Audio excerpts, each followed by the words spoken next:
Good morning all of you. Nandishwar E classes में आपका स्वागत है। कक्षा 11वीं का जो आपका 5वां अध्याय चल रहा है, 5वां अध्याय जगत कवक के बारे में हम पढ़ रहे हैं। उसका हम करीबन 5-6 दिन से एक ही क्लास चल रही है। विभिन्न उसके टॉपिक के बारे में चर्चा कर रहे हैं। कल हमने कवकों के वर्गीकरण के बारे में पढ़ा था और उसके विभिन्न वर्गीकरणों के नाम बताए थे। कल मैंने फाइकोमाइसिटीज के बारे में बताया था, उसके लक्षण बताए थे फाइकोमाइसिटीज के बारे में। फाइकोमाइसिटीज को 4 भागों में बांटा जाता है, 5 भागों में, ठीक है। फाइकोमाइसिटीज के जो 2 भाग थे वो मैंने कल बता दिए थे आपको। 3 भाग आज हैं जे फाइकोमाइसिटीज के। देखिए कौन कौन से भाग हैं फाइकोमाइसिटीज में। पहला भाग है आपको फाइटोपैथोरा इन्फेस्टेड। देखिए ये क्या है, यह वो है कवक हैं जो आलू में या उत्तरभावी, ठीक है, यानी हम कह सकते हैं यह वो कवक हैं जो पेड़ पौधों में या जो आपके जड़ीय पौधे होते हैं उनकी जड़ों में पाया जाने वाला जो फंगस होता है उसे हम क्या कहते हैं फाइटोपैथोरा इन्फेस्टेड कहा जाता है। यह वो रोग है जिससे जैसे आलू जो हमारी सब्जी है इसमें जो रोग उत्पन्न होते हैं, इसमें कलर इसका हरा कलर हो जाना या इसमें जो फंगस टाइप का उत्पन्न होना वो इसी के कारण होता है। देखिए नामक रोग उत्पन्न करता है आलू में पर्वतीय क्षेत्रों में जहां तापमान कम तथा आर्द्रता पाई जाए, यानी नमी, आर्द्रता यानी जहां नमी होती है, ऐसे क्षेत्रों में इस फंगस के होने के अधिकतर ज़्यादा संभावना होती है। यह जो रोग है वो दानव बल की भांति फैल जाता है। दानव बल यानी यह जब 1 से 2, 2 से 4, 4 से 8, 8 से 16, 16 से 32 इस प्रकार यह श्रृंखला अभिक्रिया में यह रोग फैलता है। अगर हमारे खेत में जैसे मान लीजिए यह अधिकतर रोग जो पौधों में होता है, अधिकतर आलू की फसल में होता है। अगर आलू के पौधा में एक पौधे में होता है तो एक दिन में ही यह 2 पौधे में हो जाता है, अगर तो अगले दिन 2 से 4 में हो जाएगा और 2-3 दिन के अंदर जितनी भी आलू की फसल होगी एक खेत में पूरी बर्बाद कर देगा। यानी इसे कहा जाता है दानव दल। इसकी जो तीव्रता है बहुत तीव्र गति से यह रोग फैलता है, इस कारण इसका नाम दानव दल की तरह फैलने वाला रोग भी कहा जाता है। देखिए दानव दल के फैलने वाला रोग के प्रारंभ में पत्तियों का जो रंग है वो काले रंग के धब्बे पड़ जाते हैं। इसकी अगर हम पहचान करना चाहें, कैसे पहचान करें, जो हमारे किसान भाई होते हैं वो अगर इसकी पहचान किस प्रकार करते हैं तो देखिए जो पौधे होते हैं उनके पत्तों पर काला धब्बा पड़ना प्रारंभ हो जाता है। यह काला धब्बा बाद में धब्बे के आकार धीरे धीरे बढ़ने लगते हैं और पत्ती का पूरा ढक लेते हैं। और पत्ती क्या होती है, जब काला धब्बा पूरी पत्ती पर आ जाता है और पत्ती सूखकर नीचे गिर जाती है, जिससे प्रकाश संश्लेषण की क्रिया इन पौधों में रुक जाती है। और जब प्रकाश संश्लेषण की प्रक्रिया इन पौधों में रुक जाएगी तो यह पौधे धीरे धीरे सूखने लगते हैं और जिस कारण पूरी फसल नष्ट हो जाती है। यह रोग बहुत घातक होता है। जिस फसल में हो जाता है वह फसल को धीरे धीरे बर्बाद कर देता है या संपूर्ण रूप से नष्ट कर देता है। यह पत्ते जो रहते हैं इनकी मुरझाने लगती हैं। इसकी जो आप प्रक्रिया देखेंगे धीरे धीरे मुरझाने लगेंगी और नीचे सड़ के गिर जाएंगी। 1845 में इस रोग के कारण यूरोप के संपूर्ण आलू की फसल नष्ट हो गई थी। 1845 में सर्वप्रथम इसका अनुमान लगाया गया था, या हम कह सकें इस रोग के बारे में सबसे विशेष कोर्स से इस पर गौर किया गया। पहले इस रोग पर ज़्यादा लोगों ने ना तो सर्च की थी ना इस पर विशेष गौर किया था। कभी कभार कई छोटे मोटे किसानों को इससे हानियां पहुंचती थी, पर 1845 में क्या हुआ, यूरोप जो है, यूरोप में जितनी भी आलू की फसल थी वह संपूर्ण रूप से नष्ट हो चुकी थी। यह रोग इतनी तीव्र गति से यूरोप में फैला था, वहाँ की जलवायु में के द्वारा यह वहाँ आलू का एकदम अकाल सा पड़ गया था। और यह सब्जी वहाँ दिनों दिन इसकी महंगाई बहुत धीरे धीरे बढ़ने लगी थी। इसमें जो दूसरा आपका रोग है वो है पैथियम डेविरियंस। यह रोग अधिकतर आपके कौन कौन से पौधों में होता है, यह फंगस वाला यानी कवक वाला रोग है। यह पौधों में जैसे तंबाकू के पौधे में, अदरक, पपीता, ककड़ी, खीरा, गन्ना, गेहूं आदि में बीजांकुरों को, ठीक है, अर्धसारी नामक रोग उत्पन्न करता है। इस रोग में बीजांकुर भूमि के ऊपर निकलने से ही नष्ट हो जाते हैं। क्या होता है यह रोग, आलू, जब हमने इससे पहले आलू का पढ़ लिया, यह वाला आलू में होता है, ठीक है। इसके बाद है जो आपका पैथिरियम, ठीक है, टेनियम, यह अधिकतर गेहूं में होता है, पपीता में होता है, अदरक में होता है, ककड़ी में होता है, खीरा में होता है। यह क्या करता है, जैसे ही हम किसी बीज को या गेहूं के बीज को हम बोते हैं अपने खेतों में तो हल के माध्यम से बोया जाता है। जैसे मिट्टी के अंदर जब बीज पूर्ण रूप से मिट्टी के अंदर रहते हैं तो अंकुरित होना प्रारंभ हो जाते हैं। यह रोग भी उसी समय उत्पन्न होना प्रारंभ हो जाता है, अंकुरण के समय।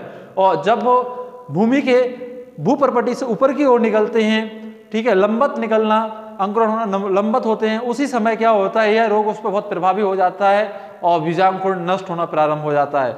इस प्रकार क्या होता है, कभी कभार जो हमारे पौधे तैयार होने से पहले ही अंकुरण के समय बीज नष्ट हो जाता है और हमें कई बार किसान भाइयों को उसी खेत में दोबारा वो फसल बोना पड़ती है, क्योंकि बीजांकुरण के समय यह रोग लग जाता है और इस रोग के कारण संपूर्ण फसल नष्ट हो जाती है। कौन सा रोग है आपका, पैथियम डेविनियस। यह रोग विभिन्न पौधों में पाया जाता है। ध्यान रखना, आपको ओटी में आ सकता है कि पैथियम, ठीक है, रोग किन, पैथियम डेविनियस रोग किन किन पौधों में होता है, गेहूं, पपीता, अदरक, खीरा, गन्ना, इन पौधों में यह रोग पाया जाता है। देखिए इसके बाद यह भूमि, अगला है आपका एल्बिगो या कैंडिडा। यह रोग क्या है जो आपका एल्बिगो कैंडिडा, यह एक अविकल्पीय परिजीवी कवक है।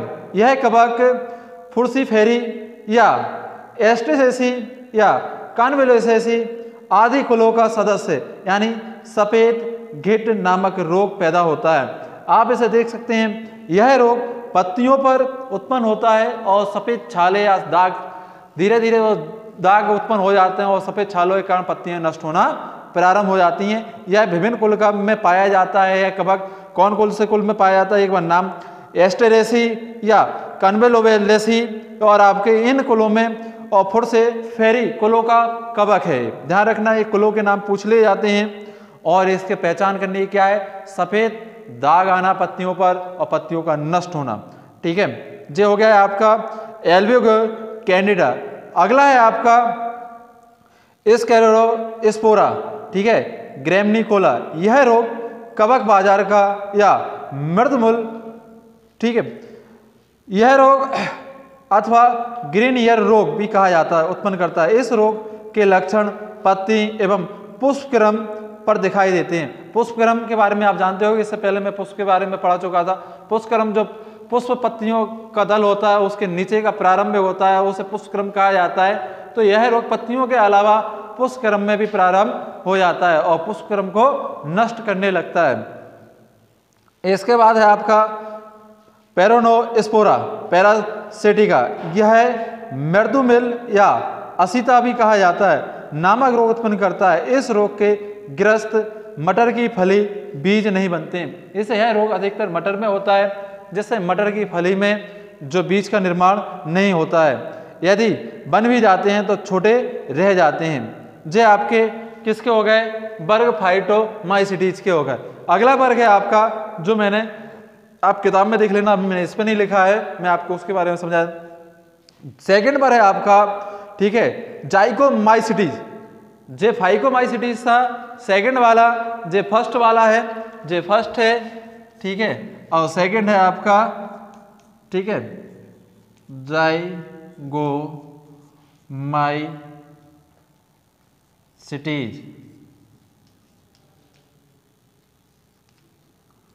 जो सेकंड वाला भाग है, ठीक है, इसमें देखो क्या है, जो जाइकोमाइसिटीज है, जो जाइकोमाइसिटीज के अंतर्गत स्थलीय कवकों को सम्मिलित किया गया। स्थल यानी यह समुद्री जल में नहीं पाए जाते हैं, ठीक है। इस स्थल में जो पौधे पाए जाते हैं या जंतु पाए, उनमें पाए जाने वाला रोग है कवकों से होता है।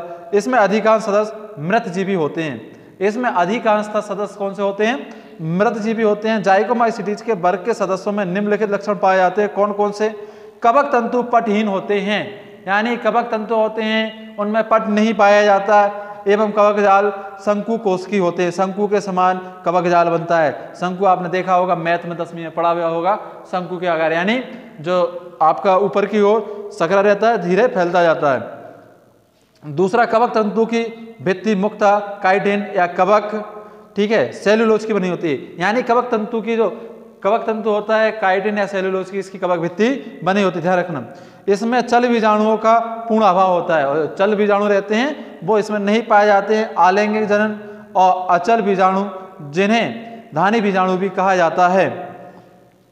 पांचवा है इसमें लैंगिक जनन, युग्म धानी या युग्म दोनों द्वारा होता है, जिसके फलस्वरूप परमाणु अथवा जाइगोमाइसीटीज का निर्माण होता है। इस कारण से इस वर्ग के कवकों में संयोग कवक अथवा जाइगोमाइसीटीज कहा जाता है। इसके अलावा जो इसमें विभिन्न वर्गों में इसे जाइगोमाइसीटीज के कुछ महत्वपूर्ण सदस्य हैं। जाइगोमाइसीटीज को भी अलग अलग वर्गों में बांटा जाता है, ठीक है। इसमें आपका पहला नाम है, ठीक है, राइजोपस, दूसरा म्यूकस, और आपका तीसरा है पाइलोबोलस, और चौथा है आपका एब्रिस्टाकोप्ले। इन चारों के बारे में हम अगले नेक्स्ट वीडियो में पढ़ेंगे, क्योंकि यह बहुत विस्तारित है, इस वीडियो में आपके नहीं हो पाएंगे, इसलिए नेक्स्ट वीडियो में हम इन चारों के विस्तार में और तीसरा वर्ग आपका एक्सोमाइसीटीज के बारे में अध्ययन करेंगे। और जो संबंधित आपको इसमें कोई समस्या आ रही है तो विद्यालय में आके आप संपर्क कर सकते हैं।